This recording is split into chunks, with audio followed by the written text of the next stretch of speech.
Hey. Hi. I was just wondering. Like, I came over to issue 9, which I have to say was awesome, and I came over the plot twist of Scorponok finally coming back, which is mind blowing. Do you think we're ever going to see like any other maybe possible returning villains, like maybe Six Shot? I guess type right? 6 Shot. Yeah, I probably, and that's not a. It sounds evasive, but I mean, I'm saying, yeah, I think there'll be some more returnees in the next year to 18 months. Also, I just want to point out, when I was flying coming over to TFcon, I was also listening to your soundtrack. Like, the ones I seriously love that you actually done for Megatron scene is The Old Man's Back Again by Scott Walker. Oh yeah. You're just so amazing. It's a great song. It's a great song. Thank you. Thank you. I reckon we could do this. Right, is it 4 more questions? Okay. Yeah, we'll let him run the score. Okay. Really quick question. Brainstorm being a double agent, we know he kind of was doing it to get parts for what he wanted. Was there at any point in time that he actually might have believed a bit of the Decepticon cause?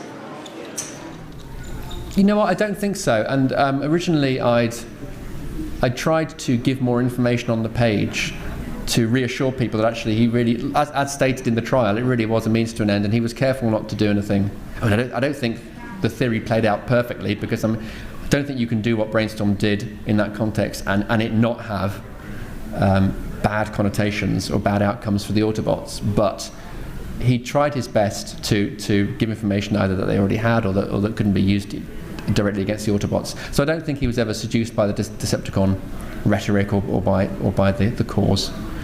He almost occupies sort of a strange. He's in his own bubble almost with a lot of, and I think he needs a degree of detachment in order to create horrific weapons that he, even if he doesn't pull the trigger, he needs to have a certain, almost a moral detachment in order to do what he does. Hey. I know you only have like 20 or so pages every issue, and I was wondering if there was a reason besides time that Drift and Perceptor don't really interact too much, given their history. If there's any other reason. And also, now that we have the Magnificence back, is Rodimus going to have to talk about Dealer again? the drift. It is. I mean, it is boringly a problem of. It's a problem of page count. It's not even 20 pages as opposed to 30, although that would help. It's just that we're now 12 years into the IDW continuity. We're now 7 years pretty much into phase 2, and wonderfully there's just so many relationships that have been established and points of contact in shared histories that that what you're referring to was one of many could be's, and might yet happen. It might yet happen. That I suppose what I should try harder to do is have more nods towards that sort of shared history, even if we can't give everybody a 5-page scene where they sort of thrash things out. Perhaps some more on-page acknowledgements of that would be. We'll see if I can. Yeah, I think there's a couple in the Mutineers 3-parter, and this is a bitter pill really, because I'm telling you something which you're not going to read now because of the page count. But there was in issue 13, which is a bit of a ship in a bottle episode, because they were on Skip. There was a Cyclonus drift scene where they talked about their connections to the great swords and things. So it may find its way in again, but I don't